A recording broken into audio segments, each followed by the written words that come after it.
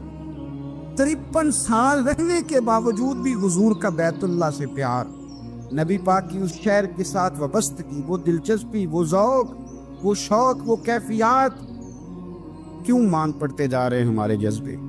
ہمارے سیاست کی باتیں روز ہونے لگی ہیں، بحثوں کی باتیں روز ہوتی، لیکن اپنا عشق مضبوط کرنے کی بات، آپ یقین کریں یہ جو عشق ہوتا ہے یہ بندے کو آزاد کر دیتا ہے، یہ بندے کو عشق آزاد کر دیتا ہے۔ اعلیٰ حضرت فرماتے ہیں اے عشق تیرے صدقے جلنے سے چھٹے سستے، جو آگ بجھا دے گی وہ آگ لگائی ہے۔ اور علامہ اقبال کہنے لگے اقبال سمجھاتے ہیں، وہ کہتے ہیں بجھی عشق کی آگ اندھیر ہے، اب مسلمان نہیں اب خاک کا ڈھیر ہے۔ کہتے ہیں بغیر عشق کے نا کوئی کام بھی، نماز بھی بغیر عشق کے پڑھی جاتی ہے تو کوئی مزہ ہی نہیں دیتی، بندے کہتے ہیں دل ہی نہیں لگتا، پیری مریدی ہے بغیر عشق کے ایسی رسم ہی ہے، ٹھیک ہے گزارا چل رہا ہے، قرآن شریف کی تلاوت ہے تو بغیر عشق کے کیسے کیفیات چلیں گی؟ اللہ رسول کے ساتھ پیار ہے تو کوئی دلچسپی نہیں، کوئی شوق نہیں، کوئی کیفیت۔ آپ یقین کریں کچھ بندوں پہ بندے کو تڑپ آ جاتی ہے، شوق آ جاتا ہے، یار یہ اس کو کیسے نکالیں، یہ کس طرح کا پیار کرتے ہیں، آ کے بیٹھا رہتا ہے، چپ کر کے بیٹھا رہتا ہے، کہتا ہے جی کوئی کام نہیں بس 10 منٹ ملنا ہے، بندے کو اس بندے پر ویسے ہی پیار آ جاتا ہے۔ کچھ ایسے سنگی ہوتے ہیں جو آستانوں پہ 10 چکر لگا کے آتے، شکوہ نہیں کرتے کہ میں 100 دفعہ بھی آیا ہوں فلانے حضرت ملے نہیں، وہ وارفتگی ہے، وہ شوق ہے ہمارا۔ جب تک اللہ رسول کے ساتھ رشتہ عشق کا تھا، پیار کا تھا، ذوق کا تھا، درد کا تھا، خلوص کا تھا، آپ یقین کریں طبیعتیں جمی ہوئی تھی۔ نبی پاک نے نا ہمیں تکلیف میں رہ کے پیار کرنے کا درس دیا۔ بخاری مسلم میں حدیث ہے، حضور اپنے مدینے کی شان بیان کرنے لگے، حضور فرمانے لگے، محبوب فرماتے ہیں یمن فتح ہوگا تو وہاں کھیت اچھے ہوں گے، کھلیان اچھے ہوں گے، کاروبار اچھے ہوں گے، تو کچھ لوگ مدینے والے وہاں جا کے رہنے لگ جائیں گے، آباد ہو جائیں گے، لیکن حضور فرماتے المدینہ تو خیر لہم لو کانوا یعلمون۔ بات کو سمجھنا، فرمایا کہ وہاں کھیت کھلیان اچھے ہیں، ان کا کاروبار وہاں زیادہ چلے گا، لیکن رسول کریم نے فرمایا مدینہ ہی ان کے لیے بہتر تھا، کاش وہ اس بات کو جان لیتے۔ فرمایا پھر عراق فتح ہوگا تو وہاں بھی کچھ لوگ چلے جائیں گے، کاروبار ان کا اچھا چل جائے گا، وہاں رہنے لگیں گے، لیکن فرمایا المدینہ تو خیر لہم لو کانوا یعلمون، فرمایا مدینہ ہی ان کے لیے بہتر تھا، کاش وہ سمجھ لیتے۔ اور میرے نبی پاک علیہ السلام نے فرمایا جو مدینے میں ڈٹے رہیں گے اور مدینے کی تکلیفوں پر صبر کریں گے، اذیتوں پر صبر کریں گے، فرمایا اگر وہ گناہ گار ہوں گے مدینے میں رہنے والے تو میں قیامت میں ان کی سفارش کروں گا، اور اگر نیکوکار ہوں گے تو میں اللہ کی بارگاہ میں ان کی نیکیوں پر گواہ بن جاؤں گا، گویا میں ان کے ساتھ رہوں گا۔ مدینے کے ساتھ نبی پاک کی جو محبت ہے، حضور کا جو پیار ہے، جس رات میرے نبی پاک صلی اللہ علیہ وسلم مکہ مکرمہ سے نکل رہے تھے نا مدینہ طیبہ جانے کے لیے، تو حضور نے دعا فرمائی، کہا اے اللہ تو نے مجھے اس شہر سے نکالا جو مجھے بڑا ہی پیارا تھا، اے اللہ یہاں بڑی یادیں تھیں، بڑا پیار تھا، تو نے وہاں سے نکالا جو مجھے بڑا پیارا تھا، اے اللہ اب تو مجھے اس شہر میں داخل فرما جو تجھے بڑا پیارا ہے، وہاں داخل فرما جو تجھے بڑا پیارا ہے۔ مدینہ طیبہ کے لیے نبی پاک نے دعا فرمائی، کہا اے اللہ تیرے نبی ابراہیم علیہ السلام نے مکے کے لیے دعا کی تھی، میں مدینے کے لیے دعا کر، اللہ مدینے میں دگنی برکت عطا فرما۔ اللہ کے محبوب علیہ السلام کی خاص دلچسپیاں مدینہ طیبہ کے ساتھ، مدینے والوں نے نہ حکمرانی نہیں کی، تو حضور نے پہلے کہہ دیا تھا خلیفہ قریش میں سے ہوگا، لیکن حکمرانی نہیں کی، غلامی کی، مدینے والوں نے نبی پاک کے دروازے کی گدائی کی، مدینے والے ہر میدان میں حضور کے سامنے کھڑے ہوئے دشمن کے مقابلے میں، مدینے والوں نے پیار کیا۔ اس لیے میرے نبی پاک علیہ الصلوۃ والسلام نے فرمایا اگر لوگوں کے دو گروہ ہو گئے، دو لائنوں میں لوگ چلنے لگے، ایک لائن ادھر چل رہی ہے ایک ادھر چل رہی ہے، تو حضور فرماتے ہیں میں تو اس لائن میں چلوں گا، اس قطار میں چلوں گا جس میں مدینے کے لوگ چل رہے ہوں۔ انصار مدینہ کے ساتھ حضور کا پیار، اس شہر کے ساتھ حضور کی دلچسپیاں، پیار دیکھیں نا، بندہ جب اپنے گھر واپس لوٹ کے آتا ہے تو شوق ہوتا ہے ذرا جلدی سے نا گھر پہنچ جاؤں، ذرا تھوڑا جلدی چلا جاؤں۔ کئی سفر سے آئے، صحابہ فرماتے ہیں کہ جب نبی پاک کسی جنگ سے، جہاد سے، سفر سے لوٹتے، مدینے کی عمارتیں نظر آتی تو گھوڑا تیز کر لیتے، اپنے اندر نا یہ ذوق پیدا کریں، یہ پیار پیدا کریں۔ آپ یقین کریں کوئی ٹھنڈے ٹھنڈے مسلمان، وہ کوئی کیفیت نہیں، صبح سے شام تک میں دوستوں سے کہا کرتا ہوں الحمدللہ کبھی ایک آیت پڑھ لینا قرآن پاک کی ترجمہ و تفسیر کے ساتھ تو سارا دن وہ گھومتی رہتی ہے دماغ میں، رات کو اس کا ذائقہ رہتا ہے روح میں۔ تو جب میں اور آپ سارا دن پڑھیں، سیاست کریں، سیاست سنائیں، کہانیاں کریں، غیبتیں، پھر دماغ میں الٹے سیدھے خیالات ہی آنے ہیں۔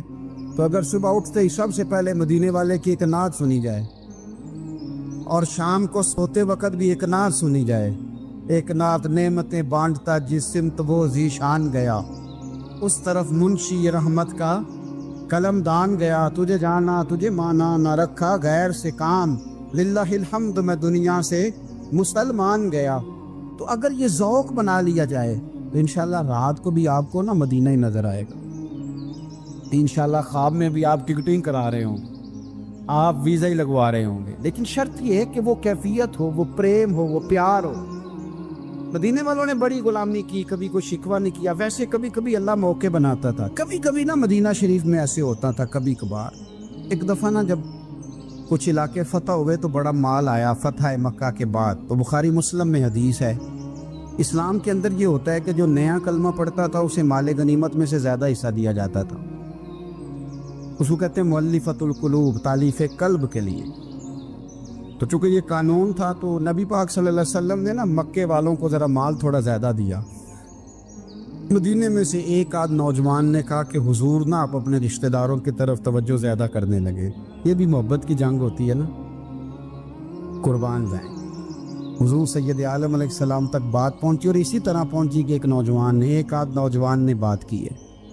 نبی پاک علیہ السلام نے ترکی خیمہ لگوایا، فرمایا مکے والا کوئی نہ آئے، صرف مدینے والے آئیں۔ سارے حضور کے سامنے بیٹھ گئے، ذرا منظر دیکھنا، حضرت ابو ایوب انصاری رضی اللہ تعالیٰ عنہ سے لے کر سارے انصار۔ حضور نے فرمایا ابھی میں نے سنا ہے تم میں سے کچھ نے کہا ہے کہ حضور اپنے رشتہ داروں کو زیادہ دینے لگے۔ رو پڑے مدینے والے، یا رسول اللہ وہ تو ایک نوجوان نے غلطی۔ فرمایا نہیں تم کہہ سکتے ہو کہ یا رسول اللہ صلی اللہ علیہ وسلم مکے والوں نے تو آپ کو تکلیف دی تھی، ہم نے آپ کو ٹھہرایا، تم کہہ سکتے ہو چونکہ تم نے ٹھہرایا تھا۔ مدینے والے رونے لگے کہ یا رسول اللہ ہم کون ہوتے ہیں ٹھہرانے والے، وہ تو آپ آئے، اللہ نے مدینے کو شان عطا کر دی۔ میرے محبوب نے فرمایا تم کہو نا کہ یا رسول اللہ مکے والے تو بدر میں تلواریں لے کے آ گئے تھے، ہم تھے جنہوں نے سینے پیش کیے تھے۔ وہ رو رہے ہیں، نہیں حضور ایسا تو نہیں ہے، وہ تو آپ نے مہربانی کی تو بدر میں ہم میں سے کچھ شہید ہو گئے، کچھ غازی بن گئے کی برکت سے۔ حضور نے فرمایا تم کہو کہ احد کے میدان میں انہوں نے پتھر مارے تھے، ہم نے سینہ پیش کیا تھا۔ حضور بھی رونے لگے، مدینے والے بھی رونے لگے۔ نبی کریم نے فرمایا تم کہو کہ جانے ہم نے قربان کی، تم کہو کہ حضور ایک قربانیاں ہم نے دی، کہہ سکتے ہو تم نے دی ہیں، ہمارا حق بنتا ہے کہو۔ اور جب رو رو کے بے حال ہو گئے تو سرکار بھی روئے، کھل کے روئے، پھر آنسو پونچھے اور کریم رسول فرمانے لگے او بھولے مدینے والو، کیا تم یہ نہیں پسند کرتے کہ لوگ جب اپنے گھروں میں جائیں تو بھیڑ بکریاں لے کے جائیں، اور جب مدینے والے اپنے گھر جائیں تو اللہ کے رسول کو ساتھ لے کے جائیں؟ تم یہ نہیں پسند کرتے کہ تمہارے ساتھ میں جاؤں؟ یہ نہیں تمہارا شوق؟ دیکھو کسی کے حصے میں کچھ آیا، کسی کے حصے میں کچھ آیا، کسی کے حصے میں کچھ آیا۔ مدینے والے وہ لوگ ہیں جن کے حصے میں اللہ کا پیارا حبیب آیا۔ تمہیں رسول کریم ملے، تم کتنے خوش بخت ہو، کتنے خوش نصیب ہو، تمہیں نبی پاک کا ساتھ ملا۔ حضور ہے، یہ ہے ارض جنت، یہ طیبہ کی زمین ہے، جنت بھی یہیں اور مال کے جنت بھی